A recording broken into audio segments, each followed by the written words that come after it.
Their house. Yeah. Home equity.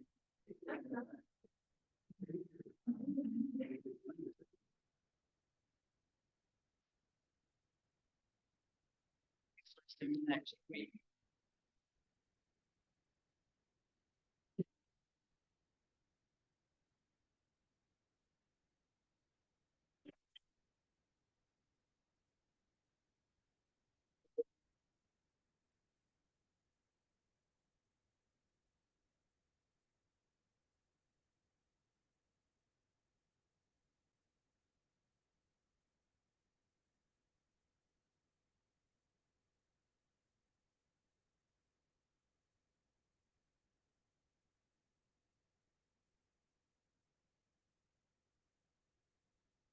Are we gonna get turned up in here? You gonna turn it up?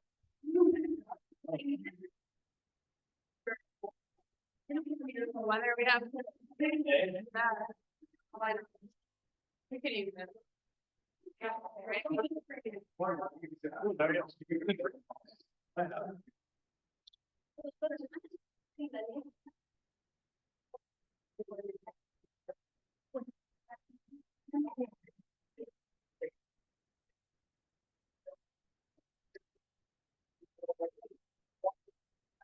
Give it a drink.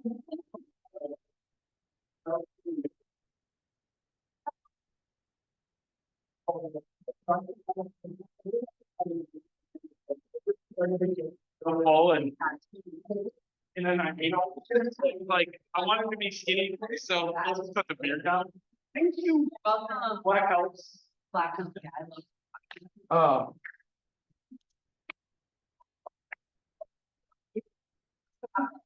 Just having. What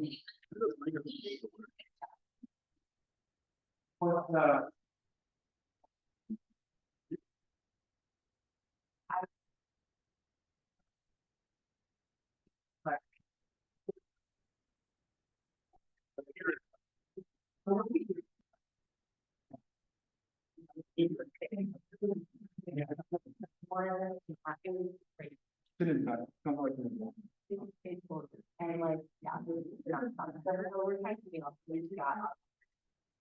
yeah, number.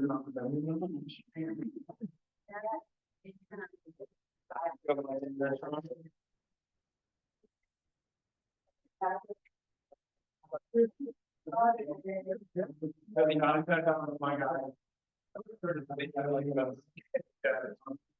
Yeah.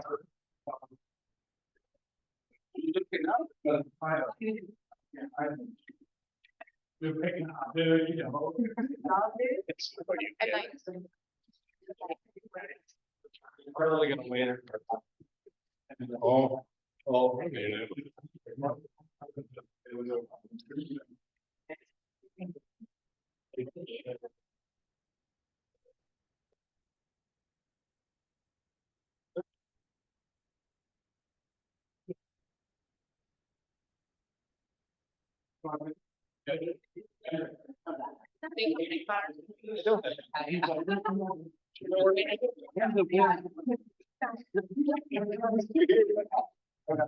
You can't believe anymore.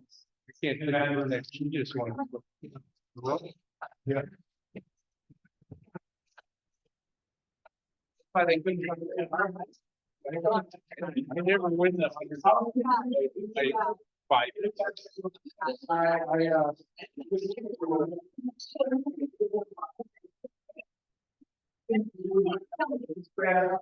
All right, well, welcome. We have a full meeting. It's team meeting Tuesday, this is full meeting. We got some, special guests in the room, right? With the swing on. With the swing on.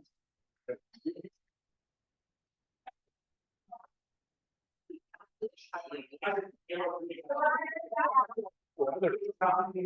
don't know we have that or.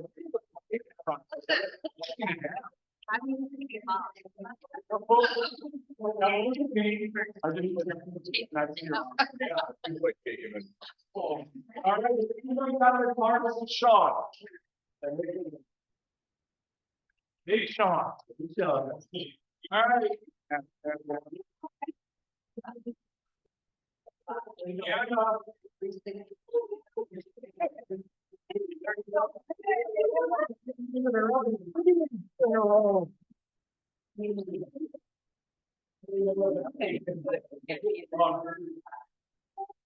All right, so we are gonna jump in. It's pretty cool. Go ahead, Sean. We have a whole meeting. We have people, so we have a moment of gratitude, but we're gonna switch this up a little bit. We're gonna move this into, because none of y'all wanted to tell me what you're grateful for, except Grant every week. And I can't keep making eye contact. Well, you were like, here, so I was like, say something. And so since that doesn't seem to resonate with y'all, what I would say is this: find a moment in your life, find a moment in every single day to find gratitude. Sometimes gratitude is helpful when you feel like shit, when the business isn't being very nice, you get a cancellation because the house needs to be condemned, right? That feels, but the reality is what you got to learn there, right, was you wrote your first contract, right? You probably wrote one of the hardest deals that you've written, so that you might ever. So the gratefulness there is that you did learn this week, right? The gratitude is I am grateful for the opportunity to learn to get this. So change that opportunity, guys. But for this week, what I want is, what did you learn this week? What is something that you went, oh yeah, wow, that's a thing, right? What did you learn? Somebody go. Go ahead. Just the class that we just had, with the attorneys was really informational and Yeah. I learned like things, but they said it all very in like understandable language, which Yeah. I was appreciative of, and yeah, it was just great. Yeah. Thank you for saying that. I love that. Thank you. Anybody else? Did you learn something? Did you negotiate something? Did Alex do something? All right, so every week we're going to talk about something. I follow the law. The medicals are nobody learns. And here you go, guys. This is what we want, though. This is what I want: is when maybe you negotiate something, or maybe you see a clause that's different, or maybe somebody, maybe you went to a class at SPAR or MAR or Minnesota Realtors. What I want to use this time is to create a space where you guys can share with each other what you're learning, so that there are things that we encounter every day in our life where we go, oh shit, that's how that works. I've only been doing it this way for so long, right? Now I understand something different. Al, go ahead. I just wanted to follow up with our cash giveaway call night. For the two events that we did in one day, we had over 250 callers in, and our agents got over 100 leads. And for a $50 investment, that is remarkable. So it was about 10 leads per person based on the participation. Yeah. Just a little under that. Yeah. If you paid $50 for 10 leads. We will be doing this again. We'll just be our market center over the holiday season. Yeah. For the end of the year, and I encourage all of you to do it.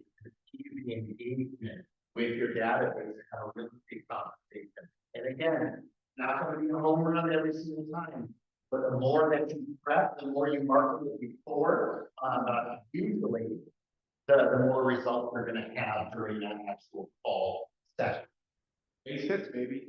Base hits, scores run. All right, let's go ahead and move on. All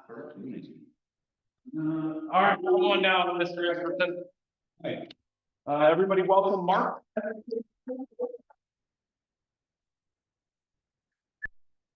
Yeah, I got thing you're switching to, I'll tell you, I'm also out in the Maple Grove office, they do that every week. So a new agent comes up right in front of the class and shares what they learned that week, so, and it works out well. So it's agents sharing agents what they've learned. And today, I'm just gonna share a little bit. Have any of you heard about the new anti-money laundering regulation coming? Mostly it's for title, but it will affect you guys and how you talk to your clients. So the Department of Financial Securities is implementing the new tracking requirements for the title companies. It starts December 1st, so any of your transactions that'll be coming near the end of October and November need to close by December 1st, and then one effective. After December 1st, specifically involves purchases of residential properties with cash by an entity. So it's cash transactions and entity by LLCs, trusts, anything like that only. It's entitles include corporations, LLCs, partnerships, and trusts. The reporting will include some names, social security numbers, contact information for both sellers and buyers. Must be reported within 30 days of closing of those to be compliant. Lastly, the reporting has to incur all the way down through the multiple LLCs until they get to the human beings, and all names included in those LLCs. So if you have a transaction that has multiple LLCs and has multiple names of all LLCs, we have to get to all the names. So it could have quite a few names in each LLC. No worries, rock on. Yes. So I think it could be, builders, investors, look for individuals, anyone who's buying residential properties under an entity. If an individual, seller or buyer, does not want to comply with the title company, we as the title company must fill out a SAR report, just like a bank does if you draw out large amounts of cash. And most likely, we understand it, that individual will get a call from the FBI at that point. The ALTA, or American Land Title Association, estimated that this has cost the title industry nationwide about $1 billion in the first year. We need to collect and report the information to the government. It will raise the cost of closing. They're averaging about $400 to $500 per closing. Jeez. So no title company will be able to do it for free anymore. No title company will be allowed to change the purchase from an individual to an LLC, any entity for free after the closing. Even we used to be able to say, yeah, can you change that to a LLC after closing? And title companies used to do that. And so what prompted these changes? Money laundering, mostly on the East and West Coast, big cities. But that's all going to change now. So it's like I said, December 1st. So just want to let you know, no commercial, just residential. You go. Yeah, thank you. All right. If they're an LLC, basically you have to report every transaction, or you have to verify something every transaction. What is it? So we will, as a title company, we will take down all that, report all that, whoever that buyer is, and whoever, anybody in part of that LLC or trust or whoever it's deemed, we have to record everybody's name. We'll record everything and then send that to the government. Transaction. So like an LLC purchases property, and Joe Smith and John Johnson are the two signers, and their name's going on the deed, and then you're sending it to the government, and the government's gonna do whatever they do with it. Yeah, yeah, and the sellers and the buyers of each transaction. In cash of them. Yeah. Yeah, but they're not, only in LLC, anything in entity buying, not, if I'm just buying cash, that's an individual buying. Yep, yeah.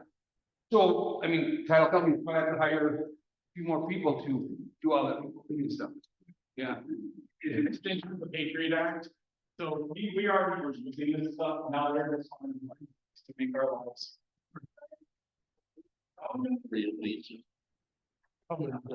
Oh, yeah. All right, thank you, Mark. Also, Mark has full torque literally for days, so 17 pounds. 17 and a half pounds. 17 and a half pounds. So we are gonna have a contest after this. And Grant doesn't get to participate. All right, next up. Oh, gosh, darn it, come on.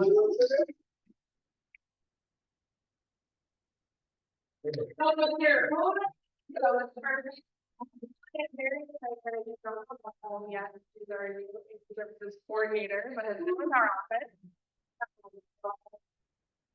over 20 years. Correct. And almost all with KW. Correct. Here there was with Gold Baker. But Other than that, with KW, so. Brought her up here, so we're super excited to have her.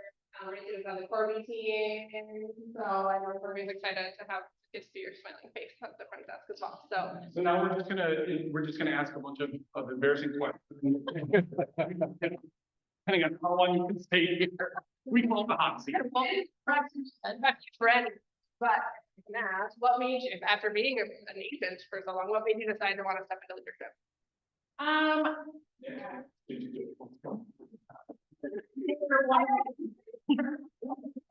Five reasons. I would say it's, keeping things just steady for my family and I. My kids are at an age finally that they're pretty self-sufficient and, can handle doing things on their own independently.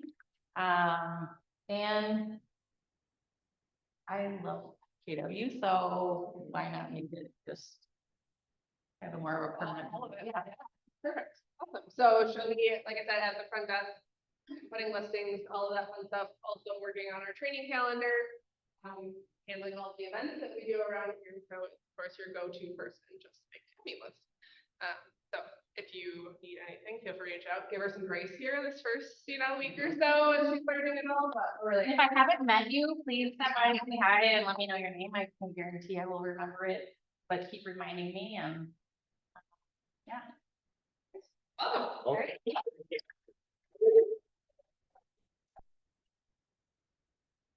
We're excited about this, we're excited about having Beth on the team. She brings a lot of energy and, what we really need right now with this market. And so we're grateful for that and to be able to move into a place where, we can serve you guys as best as we can, and that came with Beth. So, we're excited. We're gonna be fun. I'll make it weird later. All right, next up. I'm really gonna. All right, so now we're gonna invite Sean. Come on down here. So we've had a lot of questions, me and Marty, how you find your KW app. Come to find out, a lot of folks are sending out the KW app with not a link to their information. Don't do that, because that's nothing goes to them, it just goes to a random agent. So, to find your KW app URL, you can find that in command, so just obviously log in first. Click the Access Website applet, so it's the very bottom one on the left-hand side. When you're in there, click on Settings tab at the top of the page. Number 4, find the app URL settings, and you'll see your app URL right there. So this is what you'll share with your prospective clients. That is the link that will, if they don't already have the app on their phone, it'll take them to the Play Store or whatever iPhone has it on the Android guy. It'll take them there, and then they can download the app, which is branded specifically to you. You can also find it on your website. There is a QR code at the very, very bottom of your website. We'll also take them to the same link. So they can go to your website, scan that, or you can paste the URL for that. If you already have the app on your phone and it's not connected to you, there's some very simple steps. So just open it up. You'll need to, if you haven't signed up, go through that process of signing up. Enter your first name, last name, email address, or password you choose. Click next, and then once you're actually in the app, this is where people get lost a lot. They think, wait, it's like search for my agent. I'm the agent. Shouldn't this already be branded to me? You have to set it to you first and foremost. So search for your agents. Obviously, search yourself unless you're representing somebody else. And then the last step is just connect with me, click confirm. And then once you are set on there, the app is ready to you, and you can actually share that directly from the app to your prospective clients. So I just wanted to give you a quick rundown. We've had a lot of questions over the last week. People didn't know how to access this, didn't know how to share it with their clients. If you have any questions, don't hesitate to reach out. Yes. So we can share this with someone. This is it, right? If we're gonna share it with someone, so we don't have to text or what all. Yep. So your website, there's a QR code on your. It's here on this app, right? Here, Sean, here's the app. Can you scan my QR code? No, so it is a second thing, I just share it. Put on a QR code in there. You can, Reach out to QR code and website. Is that what's on? I think we should hear probably app. Yeah, I think it doesn't have like a QR code like this. I think that could be. I care from the app. I care. Whatever. There's an option to share the app. That's where you put it. Right. Maybe actually work. You can. QR code. Right. You can just scan it and I. But your website, you're going to the page. There's a QR code. Yeah. I was talking about in the app.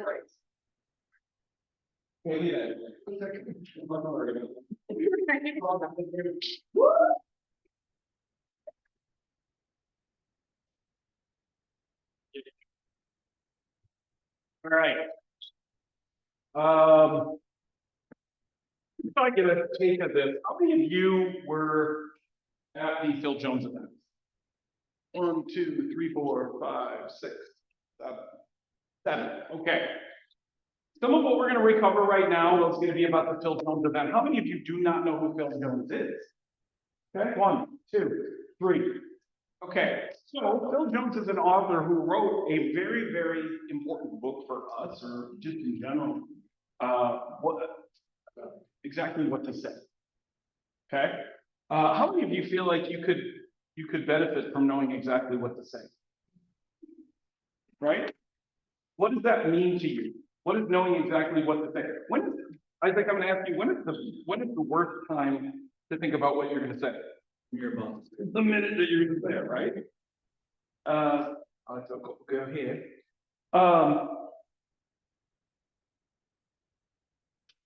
Like right now. Often.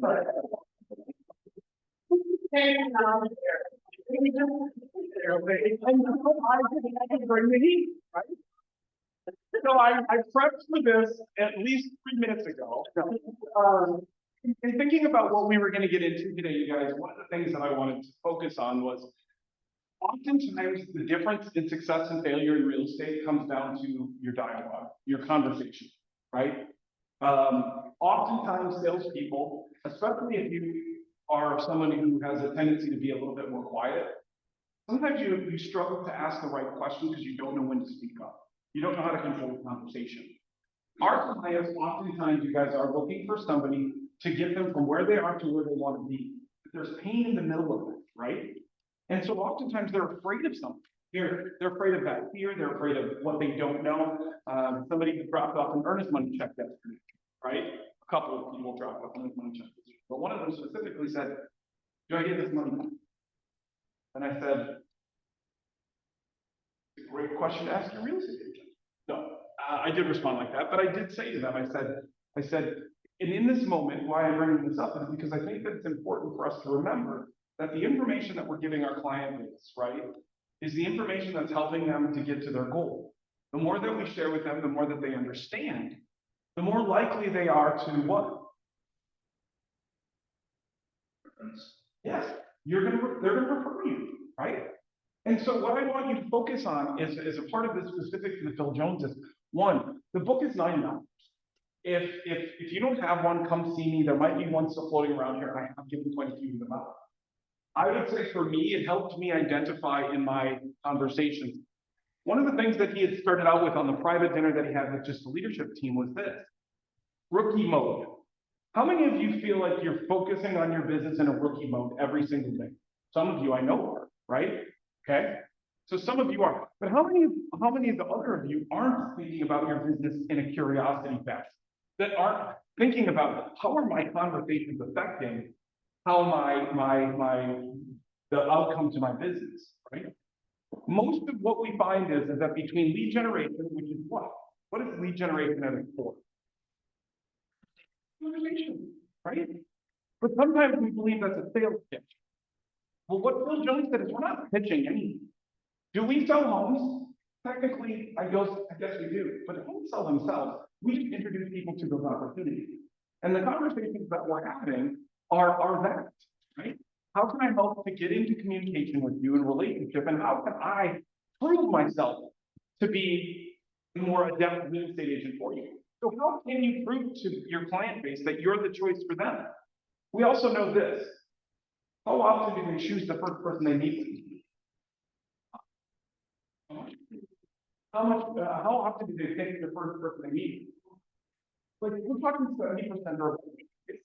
So here's the thing, your ability to ask questions and to continue to think about what those questions mean, listen to that question base, is what's gonna get you, for them to show you what that looks like in terms of actual growth. Practice. How many of you play a sport? Raise your hand if you played a sport before. Raise it, keep your hand up if you have to practice to play that sport. Okay. You can put them down. I'm gonna pick on Grant for a minute because I know it. Grant, when you lift and you're able to lift, you lift pretty consistently, right? So you don't just lift on the day that you're gonna go pull a truck in a horse racing parking lot in South Memphis, right? I saw him do that, a cement truck, it was huge. I also saw him lift 900 pounds that day, 968, something like that, right? My point in this is, he just didn't go and pick up the weight. Because what would have happened if Grant had gone to this place, never having lifted and tried to pick that weight up? It would have hurt, right? So when do you practice? How do you guys practice? This is practice. This is your practice. So if you're not swinging the club in here, if you're not swinging the bat, if you're not lifting the weight, if you're not doing the work, as soon as you get to a place where it's time for you to go into professional mode, you're an amateur. You're not the professional, right? You don't know what to say. You don't know when to say it. And you sure as hell aren't going to convince them that you're the right person if you're not practicing. Now, what are some ways that we can practice? What are some ways we can practice conversation? We can talk. Dialogue. Coming up with each other, and one of you choosing to be the client, one of you choosing to be the agent, and then a bunch of different ideas in a hat, and then pull from them. Objection, right? Being able to help people understand it. Oftentimes, there's a difference between sales and what we do, and that difference is that when, do you think it would be wonderful if somebody called you salesy? Is that a compliment? No, definitely admit so, right? We hate that stuff. So how do you avoid being salesy? You gotta ask the right question, right? You gotta talk about what your client's needs are. Oftentimes, I will see agents that will go out with a listing book that looks like this, with all of the superlatives as to why they're awesome and how their process works. But they never ask the customer any questions. So at the end of it, the customer really doesn't feel like anybody's heard them. Sure, I know that you are the #1 selling agent in Roseville, and sure, I know that you sold 600 homes, and sure, I know that you have a process that you identified, but you don't know anything about me, right? So the conversation is paramount to everything we do. One of the other things that I think is a really good place in that is, if you're going to be practicing, practice does not be connected to the outcome. I know that a lot of us do this, and especially right now, where we're like, I'm going on a listing appointment tonight, I need that listing, I need it. That's the wrong approach. It's okay, Stella, I won't tell everyone all the more of your story. Now, but there's this moment, you guys, where the client just knows when you're desperate for something, right? And desperation stinks, and nobody wants to work with a desperate agent. We want to work with an agent who is clear about what they do, that is clear about what I want from them, clear about the expectations, right? What Phil Jones really got to is that you have people that in our business that have gotten so good at this part of it that they don't need to do anything else, right? They're going to hire for somebody to give them leverage. They focused on the one skill that is going to help them identify better what their clients' wants and needs really are. How many times have you heard, well, for those of you that have been in the business longer, how many have you heard the phrase, buyers are liars, right? Why are buyers liars? They don't trust you. Correct, that's what. They don't know what they don't know, but they're lying about, oh yeah, totally, I know what a boiler furnace looks like, that looks cool, right? They're also a liar because they're in fear, right? And when you're in fear, sometimes you just have a tendency to your job at its core is to eliminate as much fear as possible, to make it easier, more accessible, and more to help them understand, right? But finding words that you guys can use that is tough for us because we have a fallback of, does anybody Is anybody feeling really ballsy right now that would stand up and do this with you? Peter. I didn't hear what you said, but I'll do it.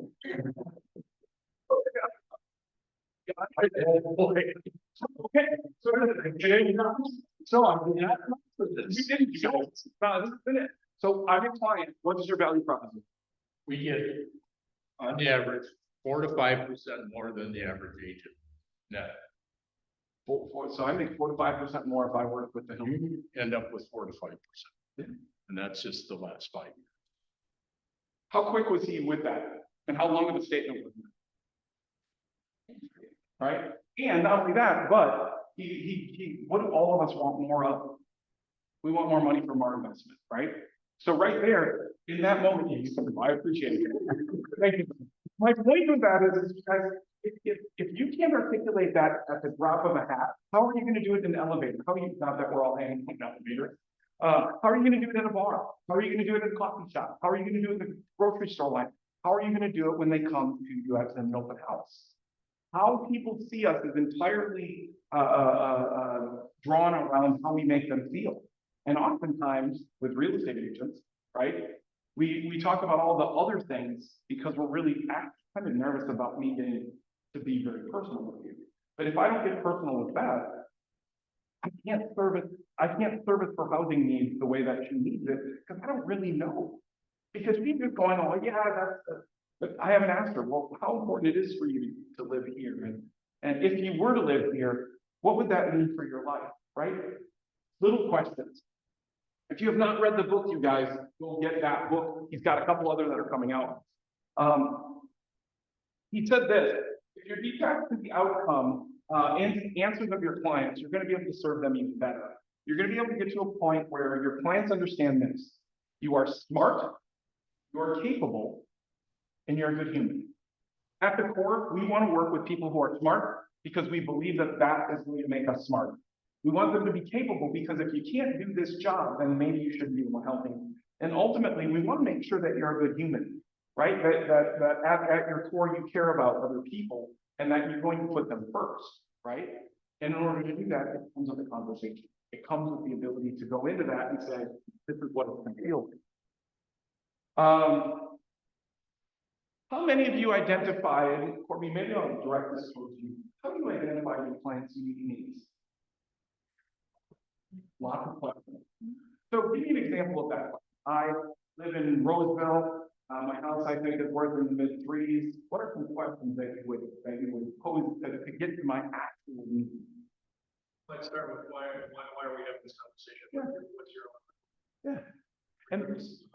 And then from that, right? Because really the house is the house, and you need to help your seller in this case understand what their motivation is. Why are we helping them understand what their motivation is? Because that's going to help us determine price, terms, right? And the expectation that we're setting with them, right? The clarity in real estate sometimes, and I've seen this happen even to people in this room, and sometimes we don't want anything to go poorly, so we just like try to avoid having any conversation. But you as a customer, how do you feel when somebody avoids having a conversation that you know you're waiting? How do you feel when somebody isn't, when you've made a big decision and you feel like somebody got one over on you, right? Or you really didn't understand, how's that feel? Buyer's remorse, right? Day after you go out and you do something like, oh my God, this is gonna be great because the salesperson said it was gonna be great. And the next day it doesn't feel very good, right? It just doesn't feel good. So my point is that by having a very specific opportunity to ask them what their motivation is, and then build around that conversation, that is going to give you the bigger you deep, that's going to get you there. One of the things that he wrote, we're going to see if this works with this brown marker. Shows brown. I get brown for paint. This is not going. All right. I gotta have it in front of me, y'all.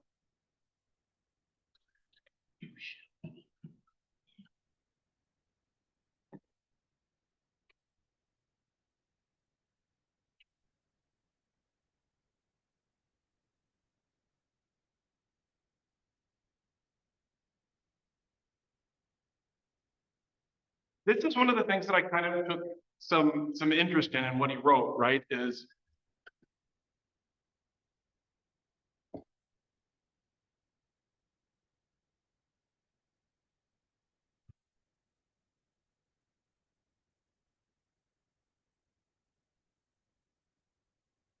All right, certainty, relatability, courage, curiosity, courage, empathy, and action.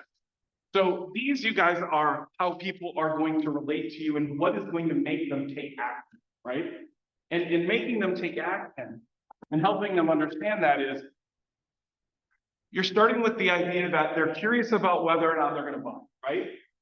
Then you're coming in and with that question, your empathy, right? Your empathy is helping, and sometimes the word empathy seems like a very emotional conversation, but a lot of what we do is emotion, right? The empathy here is, they know that you are smart enough to do what you have to do. The empathy is, are you empathetic enough? Are you willing to listen enough to get me to a place and help you, right? Then they take action, right? Maybe it's the time to go out and look, maybe it's the time to buy, right? And they're gonna take action, you're gonna go help them. The courage is then supported by the fact that they are with somebody, you are their friend. You're the person that's going to help them out, right?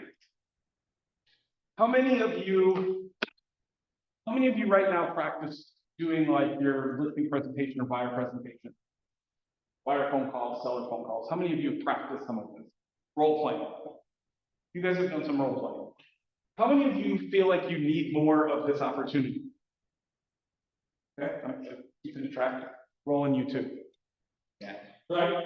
No, why I say this is because you guys, one of the best things that we can do is get into that practice with each other and start dialoguing together, right? There are different ways to explain this. For instance, with KWI, and what Isaac and DJ have moving right now is that they need to be able to help people that don't always have that direct correlation to what their English translation is going to be. That role playing makes it simpler so that when you get into a situation with somebody, you're more apt to be able to help them, correct? You're more apt to be able to facilitate the curiosity and how they're going to move into the next part of their purchasing. There are some really good videos online, you guys, that I'd love to show from him. If you guys want, I can share them. We'll share them on the page, the Facebook page for us. But here's the thing.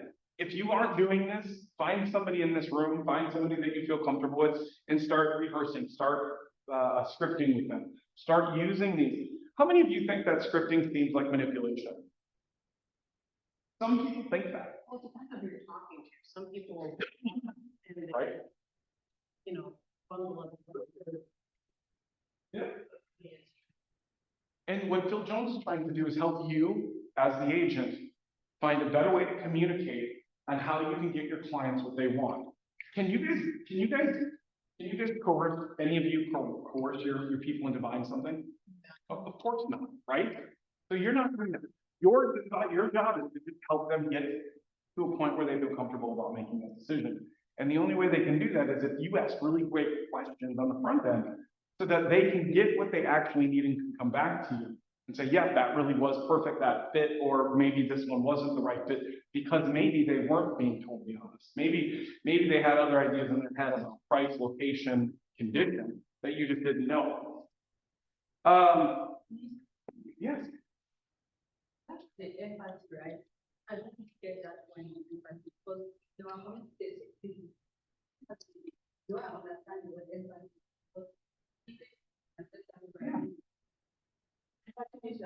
is.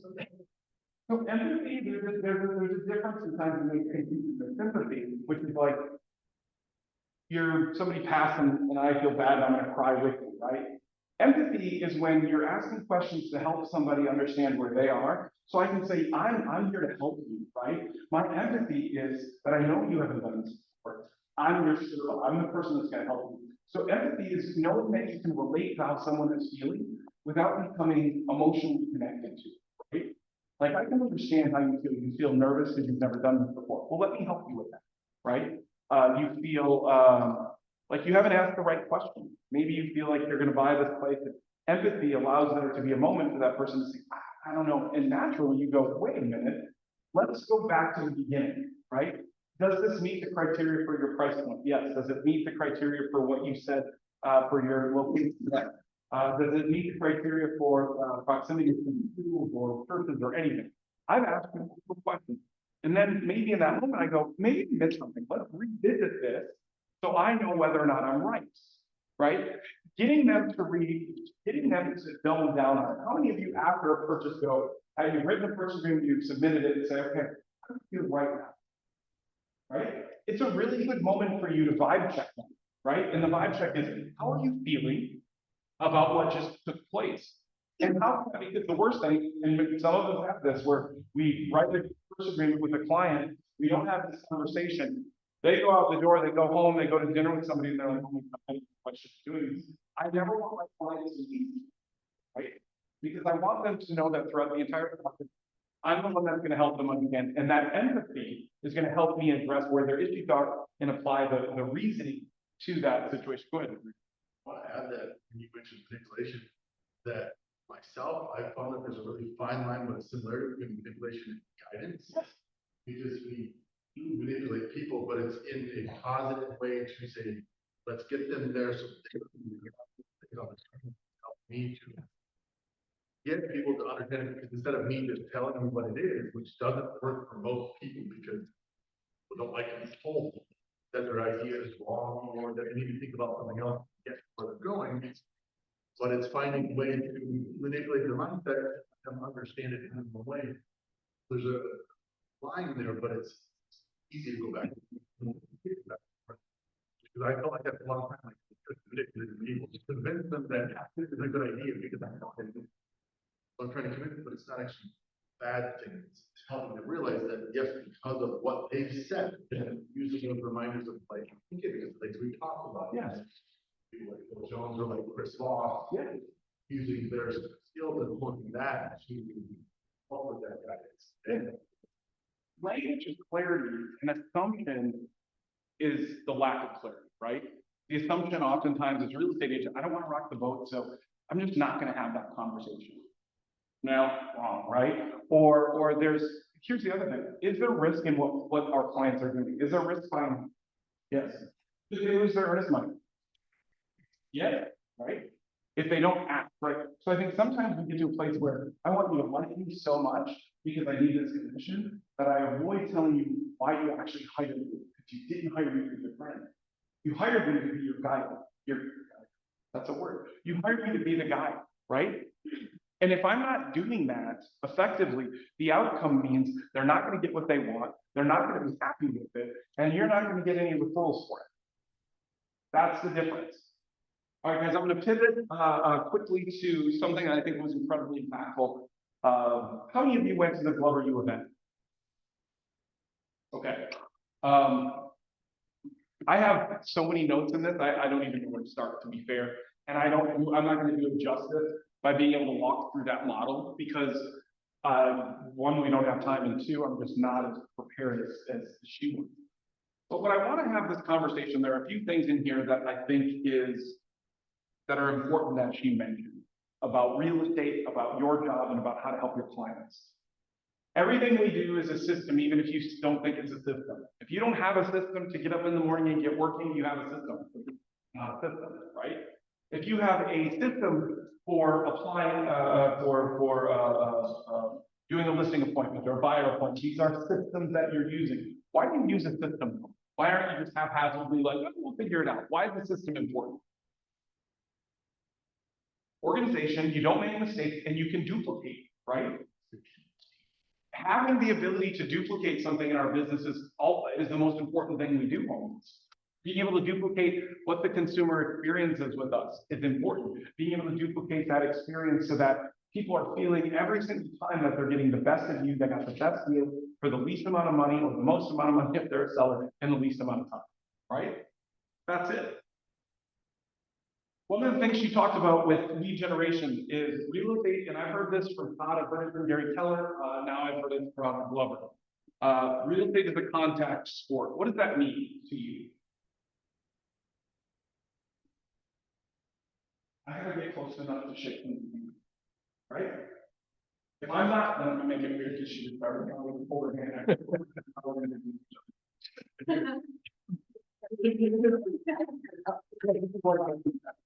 No, but you guys, it's a real estate to contact sport because if you're not getting in contact with people, you're not going to sell real estate, right? If you're not gonna sell, if you're not gonna get into contact with people and you're not gonna have the right conversations for Phil Jones, you're not gonna be able to help them either. So getting out there, every person you meet, every single person you meet is an opportunity to have a conversation about. The question that I would leave you with this part is, how do you want to be remembered? How do you want to feel like when you're engaging somebody, right? How can you do it that you make it so much you that it doesn't feel like you're selling anything ever? We know these people, you guys. You know people that you've met, they seem to be so present, so real and authentic, but they're selling 200 or 300 homes a year. That person is still salesy to the degree that they need to be, right? But they're really not in that moment. So my question for you is when you meet somebody in the grocery store line, what do? Do you talk to them? Right? Sometimes. But for every time you don't, that means you didn't get anything from that day anyways, right? So if you're going through your day, and this is one of the things that Taylor said that day, I thought was really good. She goes, if you go through your whole day and you don't have a real estate conversation on a day off, then maybe you're in the wrong business. Let me say that again.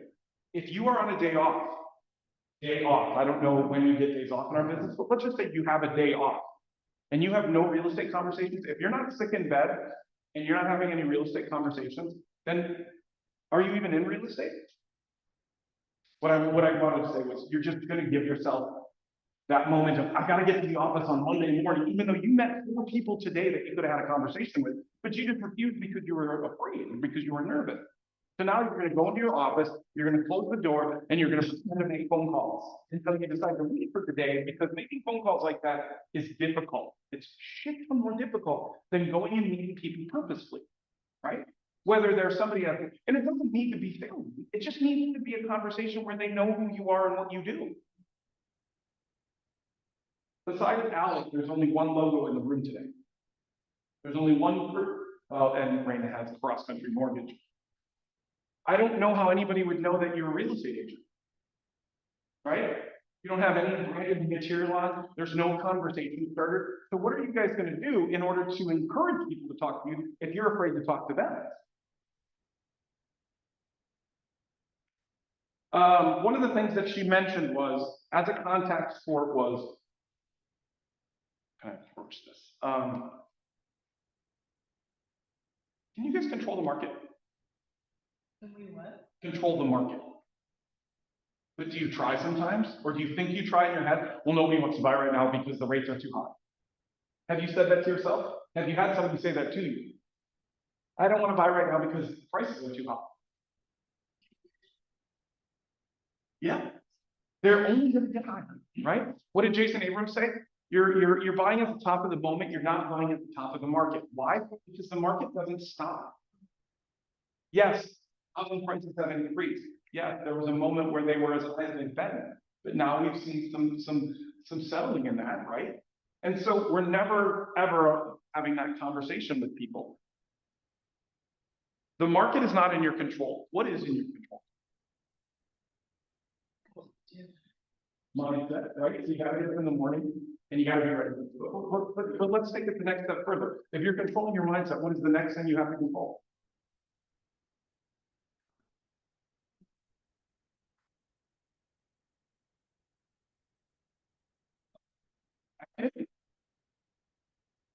I can't control the market. Over the weekend, one of the podcasts that I was listening to, and I might have said that someone in here, no, I didn't.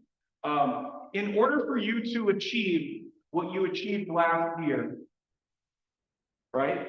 Or the year before that, you have to work at least 40% harder this year to get the same result. Now, what does working 40% harder mean? It's not working harder. It's working more specifically, right? So what is specific about our business than when you're working harder? It's not more time. What is it? It's just more contacts, right? More conversations, more opportunities where you're putting yourself in a position to have a real estate conversation. Where can you have real estate conversations? Anywhere. Where is there a place that you could go out today? Answer this in your head. I'll read exactly what she says. If I didn't go on a listing appointment today, what did I accomplish?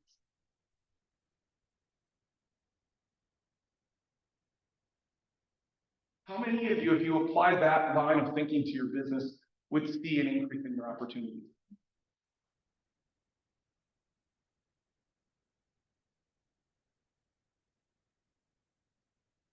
You didn't get a listing appointment today, what did you do? If you started to think about it like that, the more opportunities you have, the more you go out and you're gonna win, right? You're gonna go after it, you're gonna have an opportunity, because you're gonna acknowledge that, okay, I didn't list a home today. But maybe right now you're in a position to say, well, I need to know this and this and this, and I gotta do this. And at the end of the day, you can have a listing appointment this week. Or next week. Maybe this month. Or maybe first quarter. Or maybe because we're already in June, maybe you're not even sure you're gonna have one in the first half of the year. How does it feel to not be doing any business? Let me ask you, are you more afraid of not doing business, or are you more afraid of what that person on the other end of the phone might say to you that's gonna hurt your feelings?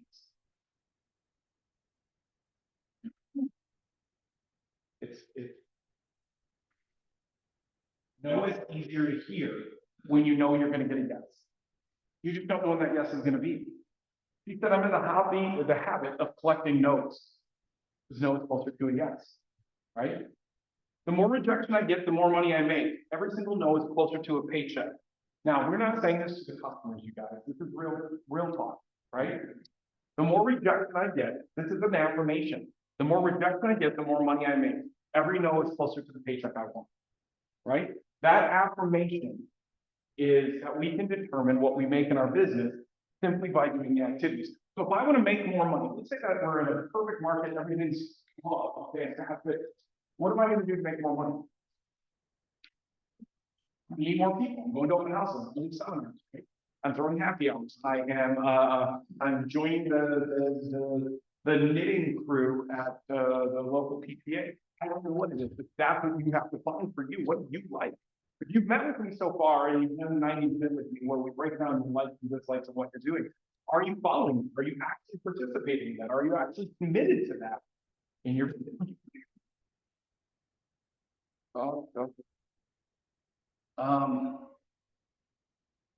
When you generate, you don't have to tolerate. How many of you have a client that you just love to fire, or maybe you love to fire right now? Right? What this means is that when you know that you have a listing appointment tomorrow night because you set a listing appointment today before you went on your listing appointment for tonight, and that guy that you went on that listing appointment with, he was crazy. He thought he was going to get 40% more for his house. He was going to leave out Grandma's doilies, which Grandma's been dead for 30 years. And he wanted you to take a 2.5% commission because that's what he thought you deserved. How many of you are taking that list? No. How many of you would think, well, I can change him, I can convince him differently, right? The difference is that you don't have to tolerate that when you're lead gen consistently. When you're constantly in relationship, you can say to someone, you know what, Brady, you're a great job. I appreciate the time. Thank you so much. I don't think this is going to work. And then guess what? I go out the door. And then I feel really good because I know I don't have to work with somebody with Brady. Right. But that's the truth, is that you get to choose what it is that you want to do. Only if you're doing the things that are hard about your jobs, right? If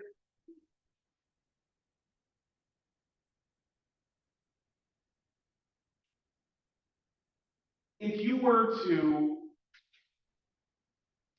leave a conversation with a client who chose not to use you, what would they say about you?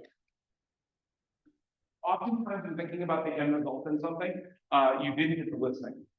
Going back to a conversation with yourself, what could you have done better? Right? What are the points of this that I have to reconsider? Conversion is a huge part of this, right? But if we know that most of the time, they're going to choose like 86% of the time, they're going to choose one of the first two, and that 70% of the time it's the first person. Doesn't that mean that your odds are pretty good? I mean, if I knew that my on-base average was 70%, I'd be paying a lot of money on base only, right? Your on-base percentage is 70% with the people you talk to. Now, one of the things that I reached out to Taylor and asked, because I think that this is important.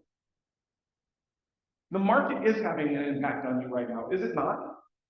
Now, the market doesn't control how you think, It doesn't necessarily control the outcome. It controls the expectation that you must have for you to succeed in this month.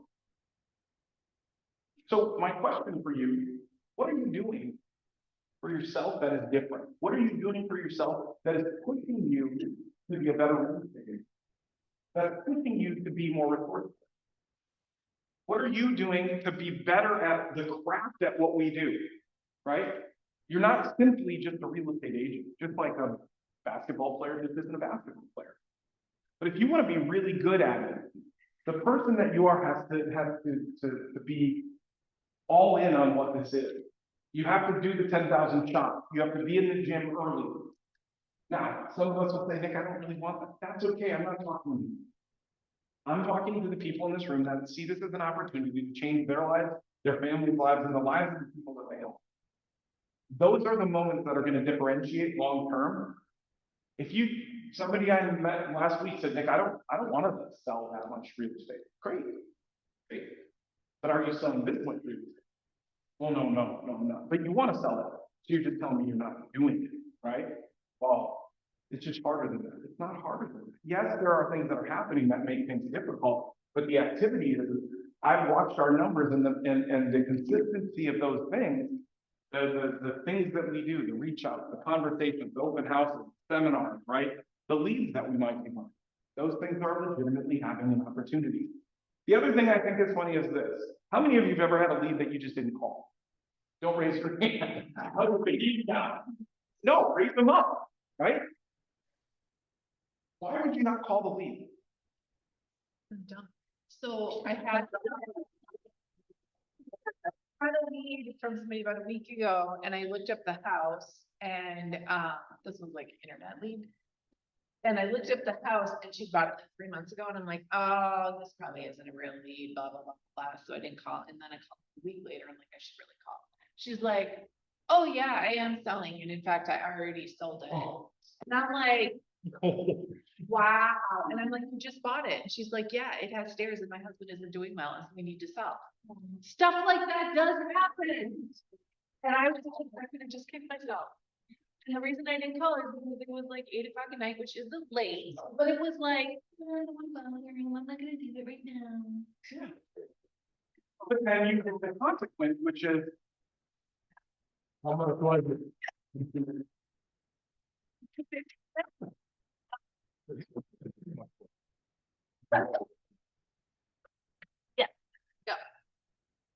The last thing that I want to leave you with that Taylor shared with us that day, and I think that this is that moment is, if you take on what you do as a professional and you're intentional about it, this job doesn't necessarily, it gets simpler.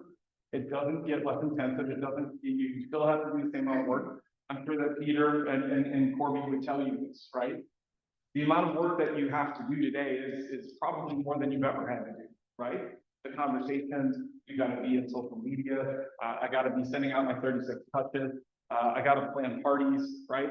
But this is it. If you wanna be a really good real estate agent, you wanna be a really good service-oriented professional for your client base, start pouring into the things that make you better. If you want to use different conversation, grab different conversation, right? You learn some scripts. If you need to learn how to do a better listing presentation, or maybe you have to learn how to price a home better. Maybe you just have to learn how to listen better.